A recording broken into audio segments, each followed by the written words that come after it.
రోజు రోజుకి గోల్డ్ రేట్లు పెరుగుతున్నాయి. తాకట్లో ఉన్న బంగారానికి వడ్డీలు పెరుగుతున్నాయని టెన్షన్ పడుతున్నారా? కొమ్మూరి గోల్డ్ వచ్చాక ఆ టెన్షనే పోయింది. కొమ్మూరి గోల్డ్.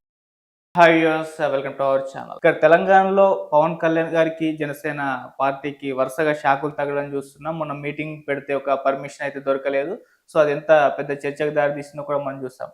మళ్ళీ రీసెంట్ ఒక జనసేన నేత రేవంత్ రెడ్డి గారి పైన కామెంట్ చేస్తారని చెప్పేసి పోలీసులు సుమోటోగా అరెస్ట్ చేస్తారు. సో ఈ విధంగా తెలంగాణలో అయితే జనసేన పట్ల, పవన్ కళ్యాణ్ గారి పట్ల ఇటువంటి రియాక్షన్స్ అయితే వస్తున్నాయి. మరి ఎందుకు ఏమిటి మరి ఇప్పుడు తెలంగాణలో జనసేన పోటీ చేస్తామని చెప్పేసి పవన్ కళ్యాణ్ గారే ప్రకటించారు. ఎటువంటి ఇంపాక్ట్ చూపించే అవకాశం ఉంది? ఇప్పుడు దీనిపైనే కంప్లీట్ గా డిస్కస్ చేయడానికి ప్రజెంట్ మనతో పాటు సీనియర్ పొలిటీషియన్, మాజీ హోంమంత్రి మైసూర్ రెడ్డి గారు ఉన్నారు. వారిని అడిగి తెలిసిన ప్రయత్నం చేద్దాం. నమస్కారం సార్. నమస్కారం సార్, గత కొంతకాలం నుంచి కూడా జనసేనకి తెలంగాణకి మధ్య జరుగుతున్న వివాదం మనం చూస్తున్నాం. అంటే ప్రొఫెసర్ నాగేశ్వరరావు గారి కామెంట్స్ ఏ స్థాయికి దారి తీస్తాయి కూడా మనం చూస్తాం. సో ఇక్కడ కాంగ్రెస్ ప్రభుత్వం ఇప్పుడు జనసేన పట్ల రియాక్ట్ అయిన విధానం, ఒక మీటింగ్ పర్మిషన్ ఇవ్వలేదు, రేవంత్ రెడ్డి గారి పైన కామెంట్ చేస్తారని చెప్పేసి ఒక జనసేన నేతని పోలీసులే సుమోటోగా అరెస్ట్ చేస్తారు. ఇటువంటి పరిణామాలు చూస్తున్నాం.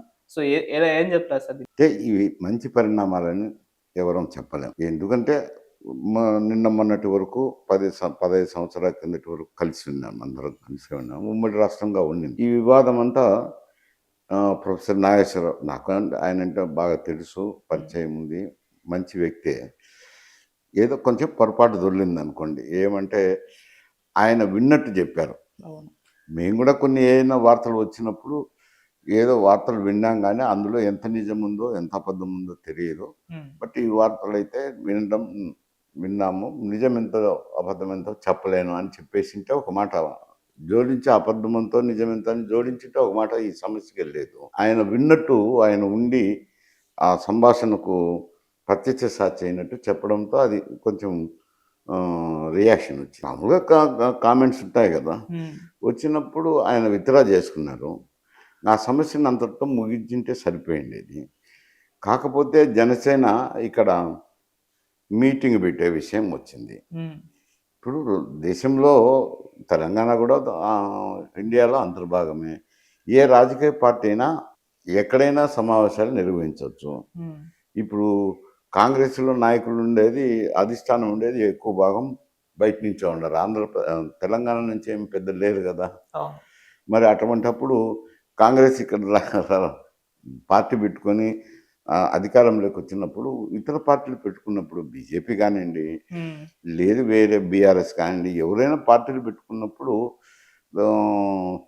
వాళ్ళకి పర్మిషన్స్ ఇచ్చేది మంచిది, కానీ వాళ్ళ పర్మిషన్స్ ఇవ్వకుండా పోవడం అనేది తప్పు అవుతుంది. ఇక్కడ కాంగ్రెస్ పార్టీ అధికారంలో ఉంది. నేషనల్ పార్టీ, రీజనల్ పార్టీ కూడా కాదు, ఈ ప్రాంతానికి సంబంధించిన పార్టీ కాదు, మొత్తం నేషన్లో ఎక్కడైనా కంటెస్ట్ చేయొచ్చు, ఈ రాష్ట్రంలో అధికారంలో ఉండొచ్చు.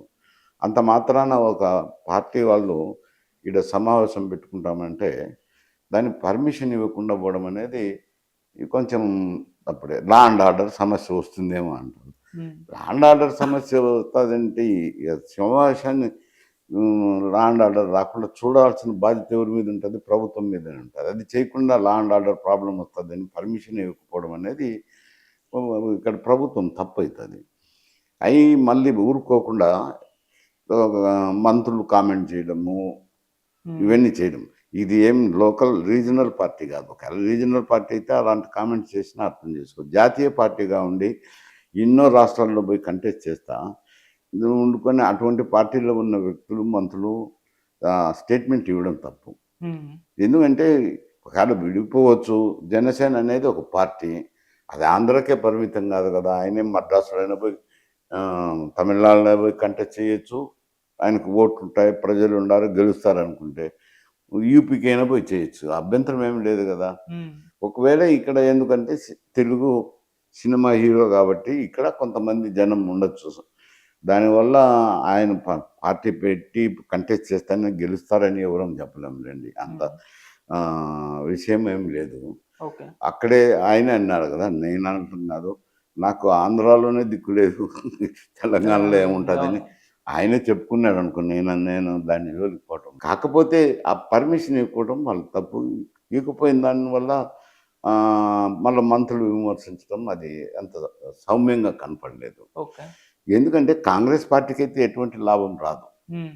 ఏదైనా ఒక తెలంగాణ సెంటిమెంట్నే రేకెత్తించి మాట్లాడినారు అనుకో, ఉమ్, మాట్లాడితే అది ఏ పార్టీకి లాభం అవుతుంది? బీఆర్ఎస్కి అవుతుంది, కానీ వీళ్ళకి వచ్చే లాభం ఏం లేదు కదా. అవును సార్. లేనప్పుడు ఆ విషయాన్ని అంత నెత్తికెత్తుకోవాల్సిన అవసరం లేదు, ఉమ్, ఆ సమస్యను అంత దారికి తీసుకుపోవాల్సిన అవసరం లేదు. ఉమ్, అది ఒక రకంగా చూస్తే కాంగ్రెస్ పార్టీ వాళ్ళకు చెరుపు చేసే అదే కానీ మేలు జరిగే కార్యక్రమం కాదు. అతనికేం పవన్ కళ్యాణ్కు పోయేదేమి లేదు, వచ్చేదేమి లేదు. ఓకే. ఇది ఇంకా ఇది ఇది ఏమిటో మరి నాకైతే అర్థం కావటం లేదు.